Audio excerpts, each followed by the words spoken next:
수십 년 고부 갈등, 알고 보니 어머니의 잃어버린 젊은 시절의 꿈. 새벽빛이 거실 창으로 스며들던 아침 6시, 지은은 부엌에 선채 냄비를 들었습니다. 자욱한 수증기 속에서 그녀의 손은 기계적으로 움직입니다. 국을 끓이고 밥을 푸고 반찬을 담아내는 일련의 동작은 수십 년간 반복된 것이라 더 이상 생각할 필요가 없었습니다. 준호는 아직 침실에 있고 시어머니 은영은 거실 소파에 앉아 신문을 펼치고 있었습니다. 지은은 밥그릇을 들고 나갔습니다. 은영은 신문에서 눈을 떼지 않은 채 밥을 한 숟가락 담아 입에 넣었습니다. 된장국을 조용히 한 숟가락 마신 후 그녀는 갑자기 얼굴을 찌푸렸습니다. 국물이 어제 같지 않네요. 은영의 목소리는 낮았지만 그 안에 담긴 불만은 날카로웠습니다. 지은은 주방에서 나오던 손을 멈추고 뒤돌아봤습니다. 어제와 같은 재료로 끓였는데요. 지은의 목소리는 조심스러웠습니다. 그녀는 이미 자신의 실수를 찾으려고 애를 쓰고 있었습니다. 은영은 여전히 신문을 들고만 있었고 국을 계속 떠먹었습니다. 지은은 다시 주방으로 들어갔습니다. 침실 문이 열렸고 준호가 나왔습니다. 그는 출근 준비로 서둘렀고 어머니와 아내 사이를 지나면서 굳이 누구와도 눈을 마주치지 않았습니다. 엄마, 아침밥 잘 먹고 있어? 그의 목소리는 밝았지만 은영의 불평에는 귀 기울이지 않았습니다. 거실이 조용해졌습니다. 은영은 신문을 다시 펼쳤고 지은은 주방에서 설거지를 하고 있었습니다. 8시가 되자 전화벨이 울렸습니다. 지은이 받으니 은영의 딸 수연이었습니다. 엄마 어제는 어떠셨어? 수연의 목소리는 조심스러웠습니다. 글쎄요, 어제도. 뭐가 마음에 안 드시다는 얘기가 많으셨어요. 지은은 짧은 대답을 했습니다. 은영은 화장실에서 나오며 누가 오는 거야? 라고 큰 목소리로 외쳤습니다. 지은은 수연 언니예요 라고 대답했습니다. 은영은 전화기를 빼앗듯 받아들었습니다. 지은이는 정말 며칠 전부터 이상해. 국도 이상하고 집도 이상하고. 그녀의 불평은 계속되었습니다. 지은은 그 말을 들으면서도 어떻게 대답해야 할지 몰랐습니다. 그저 고개를 숙였습니다. 수십 년간 반복된 이 패턴은 이미 너무 깊게 뿌리내려 있었습니다. 중앙병원 신경과 진료실은 밝은 형광등 아래 무균의 분위기가 흐르고 있었습니다. 의사 이준호는 48살의 은영을 대면했습니다. 준호는 어머니 옆자리에 앉아 불안한 표정을 지었습니다. 최근 몇 개월간 같은 이야기를 반복하신다고요? 의사는 차트를 넘기며 물었습니다. 네, 그리고 밤에 자다가 깨서 중얼거리기도 합니다. 준호가 대신 대답했습니다. 은영은 이 질문들에 불평하듯 고개를 젓고 있었습니다. 의사는 여러 인지 능력 검사를 진행했습니다. 은영은 주어진 숫자를 역순으로 외우거나 도형을 그리는 과제에서 약간의 어려움을 보였습니다. 그 다음 뇌 MRI 검사실로 이동했습니다. 은영은 기계 속에 누워 있으면서 어둠과 큰 소음에 불안해하며 신음을 내었습니다. 이틀 뒤 가족들은 다시 의사실을 찾았습니다. 의사 이준호는 차트와 MRI 영상을 보여주며 진지한 목소리로 말했습니다. 경도인지 장애, 초기 치매 진단입니다. 그 말이 나오는 순간 공기가 얼어붙었습니다. 내가 치매라니요? 말도 안 됩니다. 은영은 갑자기 목소리를 높였습니다. 의사 선생님, 제 어머니가. 준호는 할 말을 잃었습니다. 의사는 차분하게 설명을 이어갔습니다. 진행 속도를 늦추기 위해 약물 치료가 필요하고 규칙적인 인지 활동과 스트레스 관리가 중요합니다. 그는 처방약을 건네주며 정기적인 검사의 필요성을 강조했습니다. 진료실을 나오는 복도에서 준호는 무거운 발걸음으로 걸었습니다. 은영은 여전히 진단을 받아들이지 못한 표정이었습니다. 차를 타고 가는 동안 아무도 말을 걸지 않았습니다. 집에 도착해 지은에게 이 소식을 전할 때 준호의 손은 떨렸습니다. 엄마가 치매래. 그 말을 들은 지은의 눈빛이 변했습니다. 마음 한구석에 작은 안도감이 스쳐 지나갔습니다. 의사실에서 들었던 다른 말도 준호의 머릿속에 맴돌고 있었습니다. 스트레스와 감정적 트라우마도 인지 기능 악화의 중요한 원인이 될 수 있습니다. 그 말이 무엇을 의미하는 것인지 준호는 처음으로 진지하게 생각해보기 시작했습니다. 약물이 배송되어 온 첫날, 은영은 하얀색 약정을 받아들었습니다. 준호가 물 한 잔을 건네주었고 은영은 거들떠보지도 않고 약을 삼켰습니다. 초반 몇 주일간 은영의 인지 기능은 조금 나아진 듯 했습니다. 그녀는 과거 이웃 사람들의 이름을 더 잘 기억했고 TV 드라마의 줄거리도 따라갈 수 있었습니다. 하지만 그 개선은 오래가지 않았습니다. 점차 시간이 지나면서 은영은 밤중에 깨어나는 일이 잦아졌습니다. 민주, 너 어디가? 그 목소리는 침실벽을 넘어 거실까지 들렸습니다. 지은은 잠에서 깨어 천장을 바라봤습니다. 민주 누구예요? 지은이 아침에 준호에게 물었습니다. 준호는 어깨를 으쓱했습니다. 몰라. 엄마가 예전에 그런 사람 얘기를 한 적이 있나? 지은은 고개를 저었습니다. 수연에게 전화를 걸어 물었습니다. 엄마 어릴 때 친구 중에 민주가 있었나? 민주. 그런 사람 본 적 없는데요. 혹시 사촌이나 친척일 수도. 수연도 확실하지 않았습니다. 그 밤도 은영은 민주, 너 왜 안 와? 라고 중얼거렸습니다. 지은은 침대에 누워 천장의 어둠을 바라봤습니다. 그 이름이 계속 반복될 때마다 뭔가 중요한 단서가 눈앞에 떠 있는데 손에 닿지 않는 답답함이 들었습니다. 은영은 또 다른 변화를 보였습니다. 과거의 어느 순간을 자주 언급하기 시작한 것입니다. 옛날에 좋은 날씨였어요. 그때 나는. 그러다 말을 멈추고 눈을 흘릿해졌습니다. 지은은 은영의 옷장 정리를 하다가 우연히 상자 하나를 발견했습니다. 옷장 뒤에 놓여 있었고 먼지로 뒤덮여 있었습니다. 호기심이 일었지만 그때는 그냥 두었습니다. 한 주일 뒤 지은은 다시 그 상자를 꺼냈습니다. 상자 안에는 낡은 일기장들이 여러 권 들어 있었습니다. 가장 위에 있는 일기장의 표지는 1970년대로 표시되어 있었습니다. 지은은 첫 페이지를 조심스럽게 펼쳤습니다. 1973년 8월 깔끔한 글씨로 쓰인 문장이 눈에 들어왔습니다. 오늘 민주 언니가 서울음악 콩쿠르에서 동상을 탔다. 얼마나 멋있는지. 지은의 호흡이 멈췄습니다. 무언가 매우 큰 것이 풀리기 시작했습니다. 지은은 일기장 여러 권을 펼쳐놓고 거실 소파에 앉았습니다. 집안이 고요했습니다. 은영은 오후에 약을 먹은 후 낮잠을 자고 있었고 준호는 아직 회사에 가지 않은 상태였습니다. 첫 번째 일기장은 1972년부터 시작되었습니다. 페이지마다 꼼꼼히 쓰인 글씨들이 있었습니다. 오늘 피아노 선생님이 내가 참을성 있고 손가락이 길다고 칭찬하셨다. 콩쿠르에 나갈 준비를 시작했다. 1973년 일기장으로 넘어갔습니다. 그곳에는 성장하는 한 소녀의 꿈이 고스란히 적혀 있었습니다. 서울음악 콩쿠르 본선에 합격했다. 금상을 받을 수 있을 것 같은 느낌이다. 그러다 갑자기 톤이 바뀌었습니다. 집에 돈이 없다. 선생님 비용을 더는 낼 수 없다고 엄마가 말씀하셨다. 형이 대학을 가야 하니까 내 공부는 멈춰야 한다고 했다. 1974년 일기장을 펼쳤습니다.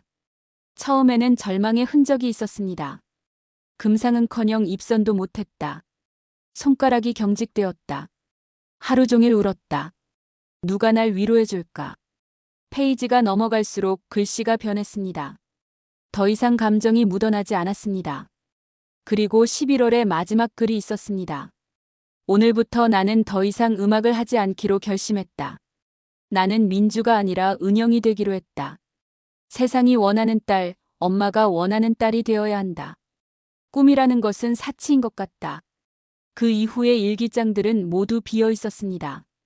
페이지마다 흰 칸만 남아 있었습니다. 지은은 그 빈 페이지들을 계속 넘기며 바라봤습니다. 시간이 멈춘 것처럼 느껴졌습니다. 거실 창 너머로 오후 햇빛이 들어오고 있었습니다. 침실에서 은영의 작은 코골이 소리가 들렸습니다. 지은은 일기장을 조심스럽게 모아서 상자에 넣었습니다. 손가락이 떨렸습니다. 그녀는 지난 수십 년을 다시 생각해보기 시작했습니다. 모든 질책, 모든 불만, 모든 차갑고 날카로운 말들이 갑자기 다른 의미로 읽혀왔습니다. 그것은 지은에 대한 미움이 아니라 잃어버린 자신에 대한 애끄름이 아니었을까. 준호가 현관문을 열고 들어왔습니다. 왜 여기 앉아 있어? 지은은 천천히 일어났습니다. 준호, 꼭 한 가지 보여줄 게 있어. 준호의 얼굴은 일기장의 첫 페이지를 본 순간부터 창백해졌습니다. 그는 여러 권을 연달아 읽었습니다. 마지막 일기장의 마지막 글에 이르렀을 때 그의 눈가에 눈물이 맺혔습니다. 엄마 이름이 민주였어? 준호의 목소리는 떨렸습니다. 1974년 이후로 이 일기장들이 모두 비어 있어. 지은은 조용히 말했습니다. 준호는 소파에 무너져 앉았습니다. 엄마에 대해 알고 있던 모든 것이 재해석되기 시작했습니다. 어린 시절 엄마의 엄격함, 끝없는 기대, 아들에 대한 통제적인 태도들 말입니다. 내 이름도 준호예요? 실명이 아니었어? 준호가 물었습니다. 일기장 어딘가에 있나 봐. 엄마가 언제부터인지는. 두 사람은 일기장을 하나씩 살펴보기 시작했습니다. 1970년대 초 어딘가에 이름이 나왔습니다. 태어난 아들의 이름을 준호라고 지었다. 그렇게 준호라는 이름은 온전히 준호의 것이 되었던 것입니다. 지은은 더 깊은 부분을 읽어보기 시작했습니다. 은영의 음악 경력에 대한 기사나 상장 기록이 있는지 찾아본 것입니다. 인터넷으로 검색해보니 1973년 전국음악 콩쿠르 입선자 명단에 조민주가 있었습니다. 준호가 침실문을 조심스럽게 열었습니다. 은영은 여전히 자고 있었습니다. 그 잠든 얼굴을 준호는 처음으로 다르게 바라봤습니다. 그 얼굴 안에는 음악 재능이 뛰어난 젊은 소녀가 있었습니다. 그 소녀는 콩쿠르에 나가고 싶었습니다. 무대 위에서 피아노를 연주하고 싶었습니다. 하지만 그 꿈은 누군가에 의해 꺾여야 했습니다. 준호는 어머니의 손을 바라봤습니다. 주름진 손가락들, 마디마디가 뻣뻣해 보이는 손입니다. 그 손이 예전엔 피아노 건반을 두드렸을 것입니다. 밤중에 민주, 너 어디가? 라고 중얼거리는 은영의 목소리가 새롭게 들렸습니다. 그건 행방불명된 딸을 찾는 엄마의 목소리가 아닙니다.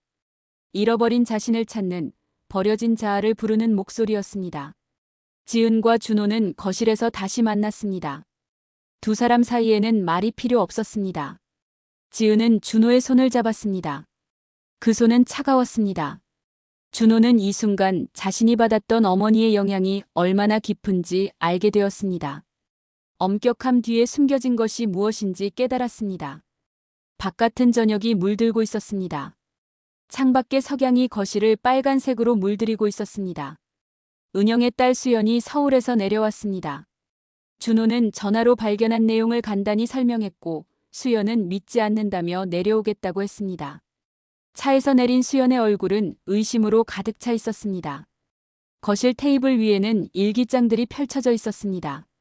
수연은 그것들을 보자마자 입을 다물지 못했습니다. 이게 엄마 글씨예요? 그녀의 목소리는 떨렸습니다.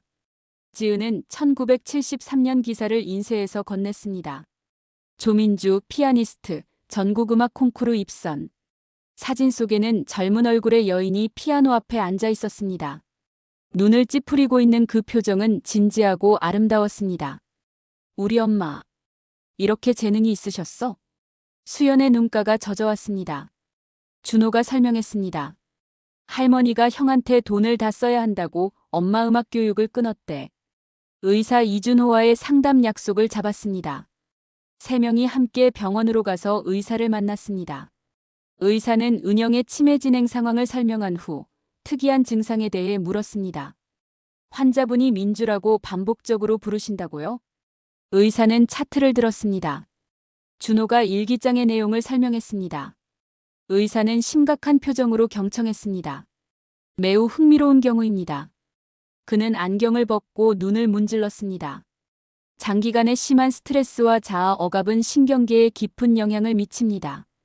특히 치매가 진행되면서 뇌 기능이 약해지면 의식의 통제가 느슨해집니다. 그러면 평생 억눌렀던 것들이 표면으로 올라옵니다. 민주를 부르시는 것은 잃어버린 자신을 찾는 무의식의 행동일 가능성이 높습니다. 수연은 눈물을 흘렸습니다. 준호의 얼굴도 창백했습니다. 지은은 침착한 표정을 유지했지만 손가락이 떨렸습니다. 세 명은 병원을 나왔습니다. 주차장의 햇빛이 매우 밝았습니다. 우리가 엄마를 잘못 이해했어요. 수연이 중얼거렸습니다.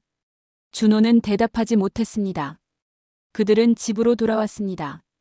침실에서 은영은 오후약의 효과로 잠들어 있었습니다. 세 명은 그 잠든 얼굴을 조용히 바라봤습니다. 이제 그들의 눈에 은영은 다르게 보였습니다. 질책하는 시어머니가 아닙니다. 상처받은 한 인간이었습니다. 인터넷 검색으로 1973년의 신문 기사들을 찾아냈습니다. 신인 피아니스트 조민주, 콩쿠르 입선 쾌거라는 제목의 기사도 있었습니다.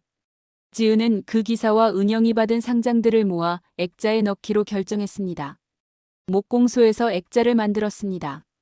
조민주 마이너스 1973 전국음악 콩쿠르 입선, 서울음악대전 동상이라는 글이 들어갔습니다. 그리고 그 옆에 신문기사의 사진이 있었습니다.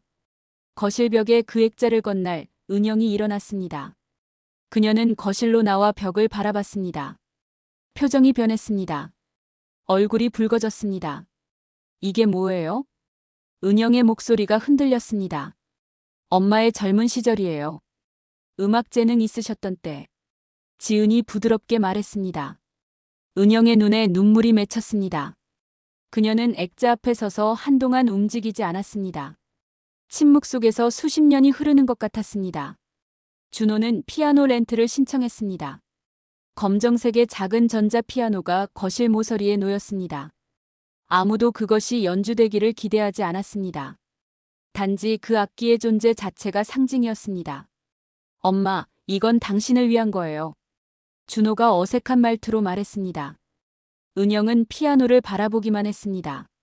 수연이 서울에서 격주로 내려오기로 했습니다. 한 주말, 세 사람은 은영과 함께 거실에 앉았습니다. 누군가가 먼저 말을 꺼냈습니다. 엄마 혹시 음악을 그만두신 게 정말 힘들었어? 수연이 조심스레 물었습니다. 은영은 한동안 침묵했습니다. 그러다 천천히 고개를 끄덕였습니다. 네, 정말 힘들었어요. 그것은 평생 처음 하는 고백이었습니다. 내가 너희에게 잘해주지 못했어요. 은영의 목소리는 매우 작았습니다. 내 슬픔을 너희 위에 부었어요. 눈물이 흘렀습니다. 지은은 은영의 옆에 앉았습니다. 조심스럽게 은영을 안아주었습니다. 처음으로 그런 신체 접촉이 이루어졌습니다. 준호는 피아노 위에 손을 올려놨습니다. 간단한 음계를 연주했습니다. 엄마, 이거 뭐예요? 그건 달의 광경이야. 나도 예전에 쳐본 곡이야. 은영의 목소리는 놀람과 향수로 가득 차 있었습니다. 그 저녁 거실은 비로소 웃음소리가 들렸습니다. 무거운 것들이 조금씩 가라앉고 있었습니다. 하지만 완전히 사라진 것은 아닙니다. 해시태그 신8 새로운 시작. 6개월이 지났습니다. 은영의 인지 기능은 더 이상 좋아지지 않았습니다. 오히려 꾸준히 악화되고 있었습니다. 기억의 조각들이 흐릿해지고 있었습니다. 하지만 가정 분위기는 완전히 달라졌습니다. 지은은 매일 아침 은영의 곁에 앉아 하루를 시작합니다. 은영이 민주, 어디가? 라고 중얼거릴 때 지은은 더 이상 눈살을 찌푸리지 않습니다. 네, 민주님. 여기 있어요. 괜찮아요. 부드러운 목소리로 답합니다. 은영이 혼란스러워하면 지은은 그 손을 잡아줍니다. 당신은 정말 훌륭했어요. 정말 멋있었어요.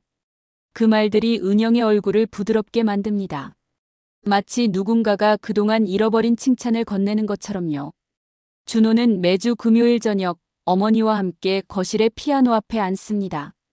은영이 치지는 못하지만 두 사람은 함께 음악을 듣습니다. 조용한 클래식 음악이 거실을 채웁니다. 준호의 눈가는 가끔 젖어 있습니다. 수연은 격주마다 서울에서 내려옵니다. 가족 셋이 함께 앉아서 옛날 이야기를 나눕니다. 은영이 기억하고 있는 부분도 있고 잊어버린 부분도 있습니다. 하지만 그것은 중요하지 않습니다. 지은은 은영의 일기장을 정리하고 있습니다. 출판사에 원고를 보냈습니다. 꿈을 잃어버린 시대에서 꿈을 다시 찾기까지라는 제목입니다. 많은 사람들이 이 이야기에 공감할 것 같습니다.